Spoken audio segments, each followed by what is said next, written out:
Hello students, welcome to the YouTube channel pure mathematical academy. तो आज जो question discuss करेंगे आईआईटी जैम 2023 में पूछे गए क्वेश्चन है। ठीक है, क्वेश्चन पूछा गया था लीनियर अलजेब्रा से। क्वेश्चन नंबर है 57। क्वेश्चन की डिफिकल्टी लेवल मैं इसको 2 स्टार पे रेटिंग करूंगा आउट ऑफ 5 स्टार, क्योंकि क्वेश्चन जो है बहुत ही इजी क्वेश्चन है। ठीक है, देखो तुम्हें क्या पूछा गया है। बोल रहा है कि W be the sub space of M3R, मतलब set of all 3x3 matrices over R। ठीक है, consisting all the matrices with the property. अच्छा, इसके अंदर वही मैट्रिसेस आ रहा है जो कि ये प्रॉपर्टी को सेटिस्फाई कर रहा है। कौन सा प्रॉपर्टी है? कि प्रॉपर्टी है ए है कि sum of the entries in each row is zero, मतलब रो में जितने सारे भी एंट्री है सभी का सम जीरो है। ठीक है, सम ऑफ द ईच रो यहाँ पे इंपॉर्टेंट है, मतलब इंडिविजुअल रो का सम जीरो है। ठीक है, और and sum of the entries in each column, यहाँ पे ईच बहुत ही इंपॉर्टेंट वर्ड है। ठीक है, each means a individual row, individual column की बात कर रहा है। सभी रो को एक साथ मिला के सम जीरो, ये नहीं, बात को समझो। ईच रो मीन्स मानो एक रो है R1, तो R1 का जितने भी एलिमेंट्स है A1 A2 A3, तीन कॉस तीन का मैट्रिक्स है, तो A1 plus A2 plus A3 equals to 0 होगा। पूरे रो का सभी रो के सभी एलिमेंट का साम नहीं, यहाँ पे ईच यहाँ पे इंपॉर्टेंट है। ठीक है, अच्छा अभी बता रहा है कि तो डायमेंशन ऑफ W क्या होगा, मतलब W जो है वो set of all matrices with real entries 3x3 matrices, उसका एक सबसेट है जो वही मैट्रिक्स को ले रहा है जो कि ये दोनों प्रॉपर्टी को सेटिस्फाई करे। अभी ये जो वेक्टर स्पेस बनाएगा, ये वेक्टर स्पेस का डायमेंशन ही पूछा गया है। क्वेश्चन क्लियर है तुम्हारे पास? अभी सोल्यूशन पे ऊपर नजर डालो। देखो सोल्यूशन मैं तुम्हें दोनों उपाय से करवाऊंगा। एक है फॉर्मूला बेस्ड सोल्यूशन, एक है वो फॉर्मूला को इस्टेब्लिश कैसे करते हैं। तो फॉर्मूला क्या है वो भी तुम्हें पता है, तो ये क्वेश्चन तुम्हें तो करने में 2 या 3 सेकंड लगेगा। ठीक है, और उसको कैसे करना है उसके लिए तुम्हें थोड़ा सा टाइम देना होगा, तो मैं दोनों ही तुम्हें सिखा दूंगा, चिंता की कोई विषय नहीं है। ठीक है, पहले फॉर्मूला को याद करो, फॉर्मूला को देखो, क्योंकि फॉर्मूला क्या करता है, एग्जाम में टाइम को सेव करता है। Is it clear? देखो फॉर्मूला क्या बताता है कि dimension of a subspace of MnR, ठीक है, MnR consisting all the matrices with the property that the sum of each row is 0 and the sum of each column is 0। ठीक है, dimension of the subspace W of MnR consisting all the matrices with the property that sum of each row is 0 and sum of each column is 0 is dimension. तो dimension क्या होता है, यहाँ पे n से चर्चा कर रहा है, तो यहाँ पे डायमेंशन हो जाएगा n-1 क्रॉस n-1। ठीक है, अभी तुम्हारे यहाँ पे n क्या है? n है 3। ठीक है, 3, तो उसका डायमेंशन क्या होगा? W का डायमेंशन हो जाएगा 3-1 cross 3-1, that means 2 cross 2, that means 4। कितने टाइम लगा करने में? 4 सेकेंड, 3 या 4 सेकेंड लगा मेरे को करने में। तो ये फॉर्मूला को तुम्हें याद करके जाना है यदि एग्जाम में जल्दी करना चाहते हो। अभी फॉर्मूला को यदि भूल गए तो क्या करोगे? क्वेश्चन को छोड़ के आ जाओगे?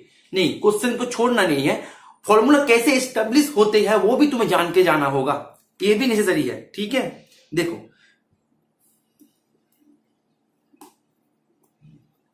डिलीट नहीं हो रहा है। अच्छा देखो, तुम्हारे पास जो मैट्रिक्स है, मतलब W के अंदर जो मैट्रिक्स है वो क्या है कि sum of each row is 0, sum of each column is 0। That means तुम मानो इन जनरल एक मैट्रिक्स तुम बना लो कि A1 A2 A3, ठीक है, A3 B1 B2 B3 C1 C2 C3। ठीक है, अभी क्वेश्चन में गिवन कंडीशन के अनुसार A3 जो है, A3 है माइनस, देखो यहाँ पे A1 plus A2 plus A3 equals to 0। यहाँ पे B1 plus B2 plus B3 equals to 0, यहाँ पे C1 plus C2 plus C3 equals to 0। ये तीनों है क्वेश्चन में दिए गए कंडीशन के अनुसार। अभी देखो यहाँ से तुम्हें क्या मिलेगा, यहाँ से मिलेगा A3 equals to minus A1 minus A2, यहां से तुम्हें मिलेगा B3 equals to minus B1 minus B2, ठीक है। और यहां से तुम्हें मिलेगा C3 equals to minus C1 minus C2। अभी देखो क्वेश्चन में एक और कंडीशन भी दे के रखा है कि sum of columns is also zero, each column, each पे ध्यान दो, each column is zero. That means यहाँ पे एक और कंडीशन आ जाएगा A1 plus B1 plus C1 equals to 0। That means C1 equals to minus A1 minus B1। अभी C2 क्या होगा, ऐसे ही तुम यदि करते हुए जाओ तो C2 तुम्हें मिलेगा minus A2 minus B2 and C3 तुम्हारे पास मिल जाएगा minus A3 minus B3। Clear है। अभी देखो A3 एंड B3 ये पहले से A1 एंड B1 के ऊपर डिपेंडेंट है। देखो A3 है minus A1 minus A2, that means तुम A3 को रिप्लेस कर दो माइनस A1 माइनस A2, तो माइनस से करने पर A आ जाएगा A1 प्लस A2। अभी देखो B3 जो है B3 B1 B2 के ऊपर डिपेंडेंट है, दैट मीन्स माइनस B3 करने पर B1 प्लस B2। अभी तुम मैट्रिक्स के ऊपर सभी मान को बैठा दो, ठीक है।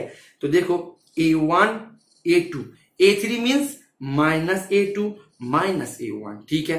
B1 B2 यहाँ पे minus B1 minus B2, C1 means minus A1 minus B1, C2 means minus A2 minus B2 and C3 means A1 plus A2 B1 plus B2। अभी तुम बताओ कि यहाँ पे इंडिपेंडेंट जो संख्या है वो कितने हैं इंडिपेंडेंट। देखो इंडिपेंडेंट है A1 इंडिपेंडेंट है, हाँ सही है, A2 इंडिपेंडेंट है, B1 इंडिपेंडेंट है, B2 इंडिपेंडेंट है, केवल 4 ही इंडिपेंडेंट है। बाकी जो है देखो ये बन रहा है A1 A2 से, A B1 B2 से, A1 B1, A2 B2, A1 B1 A2 B2 सभी से बन रहा है। तो इंडिपेंडेंट संख्या कितना बना, 1 2 3 4। तो इंडिपेंडेंट चॉइस कितना यहाँ पे, मतलब इंडिपेंडेंट जो पोजीशन है ये कितना आ रहा है, 4 आ रहा है, ठीक है। दैट मीन्स इसका जो बेसिस तुम करोगे ना, तो बेसिस तुम यदि बनाओ तो उसमें 4 ही तुम्हें मिलेगा नंबर ऑफ एलिमेंट्स। बात को समझे। दैट मीन्स तुम यदि बोलो सर बेसिस को बना के दो, हाँ तुम कर सकते हो। तुम लो ना A1 को ऐसे कॉमन लेके 1 0 1 0, यहाँ पे माइनस 1, यहाँ पे 0 0 0, यहाँ पे माइनस 1 0, यहाँ पे 1, ऐसे करके तुम A2 को कॉमन लेके ऐसे करो, तुम्हें 4 मिलेगा नंबर ऑफ संख्या, ठीक है, मतलब नंबर ऑफ एलिमेंट्स। तो 4 मिल गया। दैट मीन्स इंडिपेंडेंट चॉइस कितना बना तुम्हारे पास, इंडिपेंडेंट पोजीशन कितना आया, 4 आया। दैट मीन्स इसका आंसर हो जाएगा 4। तो दोनों उपाय से तुमने कर लिया तो इसका आंसर हो गया 4, ठीक है। और तुम यदि फर्स्ट टाइम देख रहे हो हमें, तो मैं तुम्हें बता दूं ये प्रीवियस ईयर क्वेश्चन सॉल्व किया। जो न्यू क्वेश्चन हम देते हैं हमारे सोशल प्लेटफॉर्म्स पे देते हैं, उसमें तुम उसके साथ तुम प्रैक्टिस करने के लिए वहां पे ज्वाइन हो जाओ। चैनल बिल्कुल फ्री है, सोशल प्लेटफॉर्म जो है बिल्कुल फ्री है। और जो क्वेश्चन हम देते हैं न्यू क्वेश्चन, वो पूरा का पूरा अपडेटेड पैटर्न में आते हैं, CSIR NET, IIT JAM, NDHM GATE, TF1 exam के अकॉर्डिंग, ठीक है। तो तुम उसके अकॉर्डिंग प्रैक्टिस करने के लिए तुम वो प्लेटफॉर्म ज्वाइन हो जाओ। और तुम यदि तुम्हारे अपकमिंग एग्जाम के लिए एक गाइडेंस के साथ तुम तैयारी करना चाहते हो अपकमिंग एग्जाम का, CSIR NET, IIT JAM GATE, तो तुम हमारे कॉन्टेक्ट नंबर जो है यहाँ पे कॉन्टेक्ट करके हमसे डिटेल्स मांग सकते हो, ठीक है। तो आशा करूंगा ये सॉल्यूशन तुम्हें समझ में आ गया।